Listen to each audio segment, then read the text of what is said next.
वाले हैं, जिसे अगर आपने प्रतिदिन जाप करना या सुनना प्रारंभ कर दिया तो पहले दिन से ही माता लक्ष्मी जी की आपके ऊपर धन वर्षा प्रारंभ कर देंगी।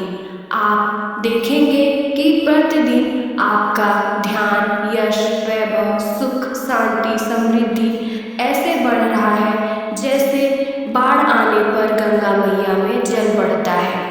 प्रिय भक्तों, माता लक्ष्मी जी का यह मंत्र इतना प्रभावशाली है जो आपका लाखों का कर्ज कुछ ही समय में समाप्त कर देगा और आपके जीवन में खुशहाली भर देता है।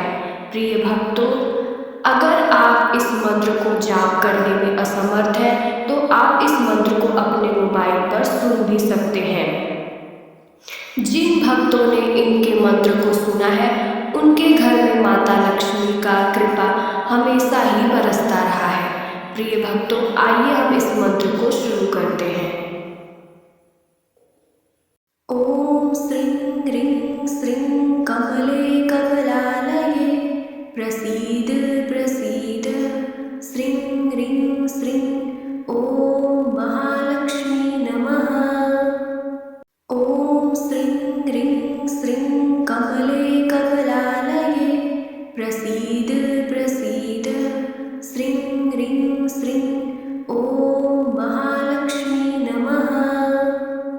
ओम श्रीं ह्रीं श्रीं कमले कमलालये प्रसीद प्रसीद श्रीं ह्रीं श्रीं ओम महालक्ष्मी नमः।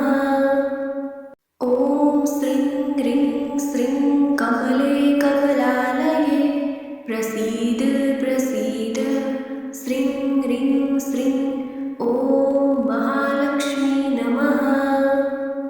ओम श्रीं ह्रीं श्रीं कमले कमलालये प्रसीद प्रसीद श्रीं ह्रीं श्रीं ओम महालक्ष्मी नमः। ओम श्रीं ह्रीं श्रीं कमले कमलालये प्रसीद प्रसीद श्रीं ह्रीं श्रीं ओम महालक्ष्मी नमः। ओम श्रीं ह्रीं श्रीं कमले कमलालये प्रसीद प्रसीद श्रीं ह्रीं श्रीं ओम महालक्ष्मी नमः। ओम श्रीं ह्रीं श्रीं कमले कमलालये प्रसीद प्रसीद श्रीं ह्रीं श्रीं ओम महालक्ष्मी नमः।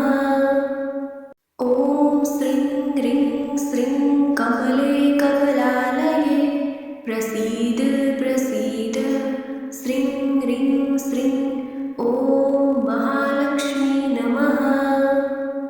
ओम श्रीं ह्रीं श्रीं कमले कमलालये प्रसीद प्रसीद श्रीं ह्रीं श्रीं ओम महालक्ष्मी नमः। ओम श्रीं ह्रीं श्रीं कमले कमलालये प्रसीद प्रसीद श्रीं ह्रीं श्रीं ओम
कमले कमलालये प्रसीद प्रसीद श्रीं ह्रीं श्रीं ॐ महालक्ष्मी नमः।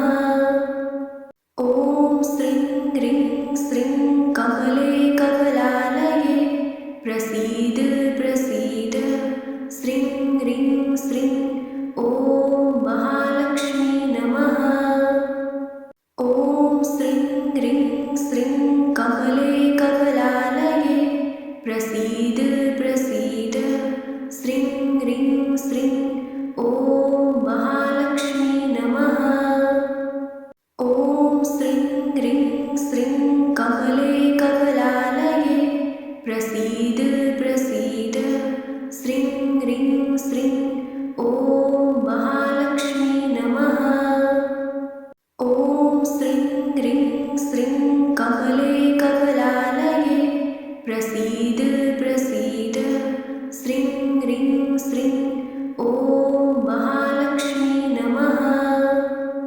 ॐ श्रीं ह्रीं श्रीं कमले कमलालये प्रसीद प्रसीद श्रीं ह्रीं श्रीं ॐ महालक्ष्मी नमः। ॐ श्रीं ह्रीं श्रीं कमले कमलालये प्रसीद प्रसीद श्रीं ह्रीं श्रीं ॐ महालक्ष्मी नमः। ॐ श्रीं ह्रीं श्रीं कमले कमलालये प्रसीद प्रसीद श्रीं ह्रीं श्रीं ॐ महालक्ष्मी नमः। ॐ श्रीं ह्रीं श्रीं कमले कमलालये प्रसीद प्रसीद श्रीं ह्रीं श्रीं ॐ महालक्ष्मी नमः। ॐ श्रीं ह्रीं श्रीं कमले कमलालये प्रसीद प्रसीद श्रीं ह्रीं श्रीं ॐ महालक्ष्मी नमः। ॐ श्रीं ह्रीं श्रीं कमले कमलालये प्रसीद प्रसीद श्रीं ह्रीं श्रीं ॐ महालक्ष्मी नमः। ॐ श्रीं ह्रीं श्रीं कमले कमलालये प्रसीद प्रसीद श्रीं ह्रीं श्रीं ॐ महालक्ष्मी नमः। ॐ श्रीं ह्रीं श्रीं कमले कमलालये प्रसीद प्रसीद श्रीं ह्रीं श्रीं ॐ महालक्ष्मी नमः। ॐ श्रीं ह्रीं श्रीं कमले कमलालये प्रसीद प्रसीद श्रीं ह्रीं श्रीं ॐ महालक्ष्मी नमः। ॐ श्रीं ह्रीं श्रीं कमले कमलालये प्रसीद प्रसीद श्रीं ह्रीं श्रीं ॐ महालक्ष्मी नमः। ॐ श्रीं ह्रीं श्रीं कमले कमलालये प्रसीद प्रसीद श्रीं ह्रीं श्रीं ॐ महालक्ष्मी नमः। ॐ श्रीं ह्रीं श्रीं कमले कमलालये प्रसीद प्रसीद श्रीं ह्रीं श्रीं ॐ महालक्ष्मी नमः। ॐ श्रीं ह्रीं श्रीं कमले कमलालये प्रसीद प्रसीद श्रीं ह्रीं श्रीं ॐ महालक्ष्मी नमः। ॐ श्रीं ह्रीं श्रीं कमले कमलालये प्रसीद प्रसीद श्रीं ह्रीं श्रीं ॐ महालक्ष्मी नमः।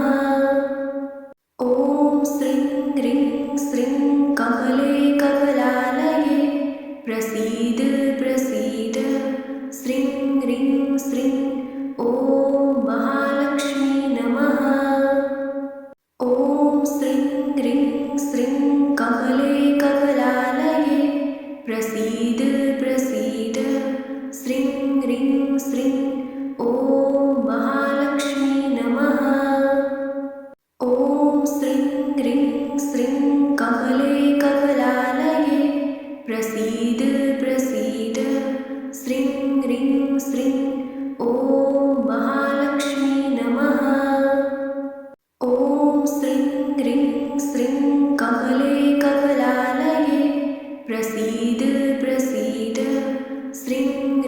श्रीं ॐ महालक्ष्मी नमः।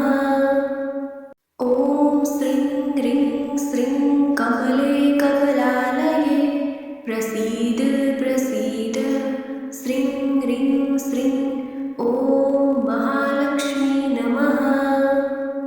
ॐ श्रीं ह्रीं श्रीं कमले कमलालये प्रसीद प्रसीद श्रीं ह्रीं श्रीं ॐ महालक्ष्मी नमः।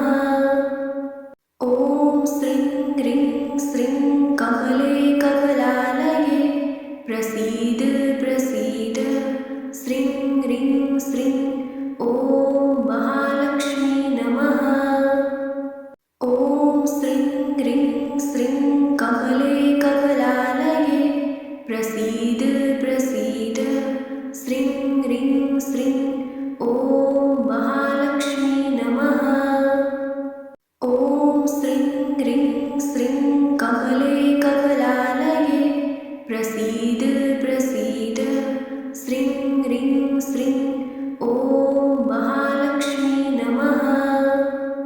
ॐ श्रीं ह्रीं श्रीं कमले कमलालये प्रसीद प्रसीद श्रीं ह्रीं श्रीं ॐ महालक्ष्मी नमः। ॐ श्रीं ह्रीं श्रीं कमले कमलालये प्रसीद प्रसीद श्रीं ह्रीं श्रीं ॐ महालक्ष्मी नमः।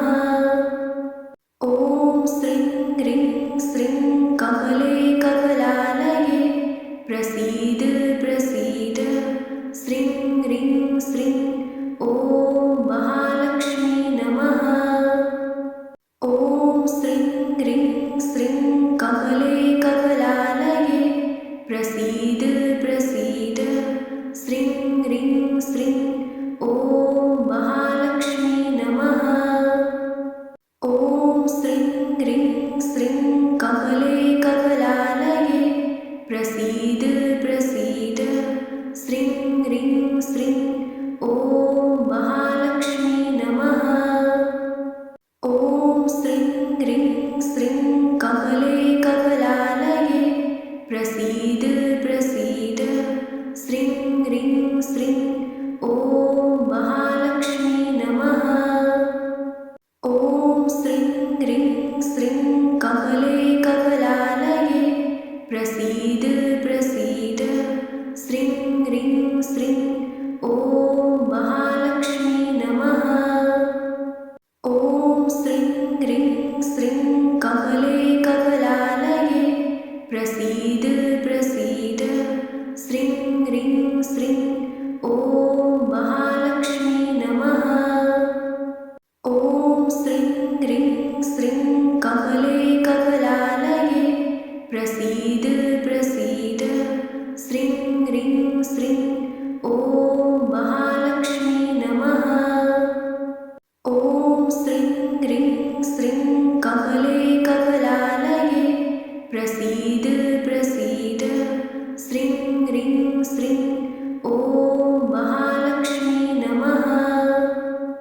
ॐ श्रीं ह्रीं श्रीं कमले कमलालये प्रसीद प्रसीद श्रीं ह्रीं श्रीं ॐ महालक्ष्मी नमः। ॐ श्रीं ह्रीं श्रीं कमले कमलालये प्रसीद प्रसीद श्रीं ह्रीं श्रीं ॐ महालक्ष्मी नमः।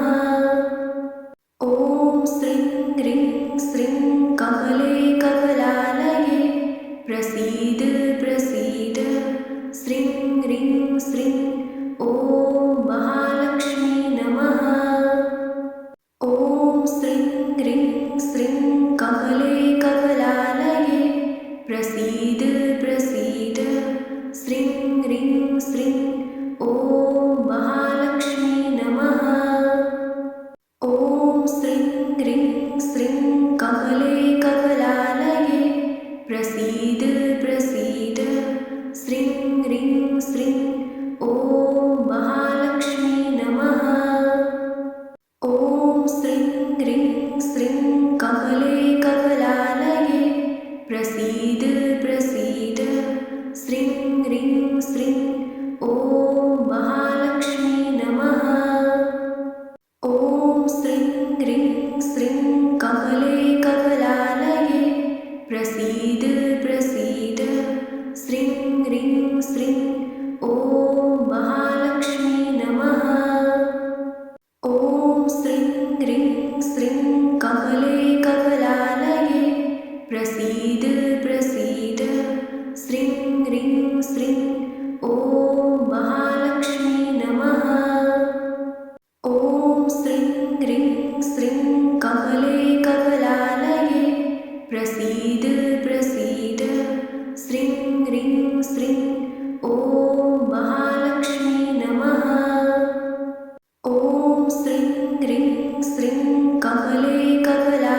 ह्रीं श्रीं